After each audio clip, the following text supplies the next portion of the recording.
ગાયોના ગોવાળો જુઓ,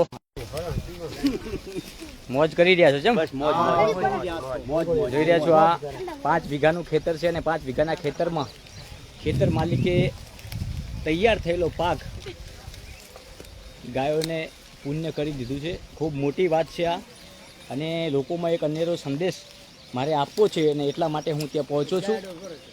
આમ તો 2 દાયકાથી આ પરિવાર આવા પુણ્ય કરતું આવ્યું છે, પરંતુ આજે પણ જે વડવાઓ કરતા હતા એને યથાવત રાખ્યું છે. એ પરિવારને ખરેખર ધન્યવાદ આપવો જોઈએ આપણે. આ એ માલાબાનો પરિવાર અહીંયા યથાવત છે, આપણી સાથે છે.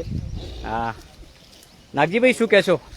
માલાબાએ જે શરૂઆત કરી છે આજે તમે યથાવત રાખી છે વર્ષો બાદ પણ. આ ગાયને ખુશી હોય એટલે ધરપાડો છે, પુણ્ય કરો છે. એમ અનુભૂતિ કેવી થાય છે? સારી થાય છે, આનંદ થાય છે ગાયોને સારવાથી. કેટલી બાજરી હતી, કેટલી થાય એમ હતી?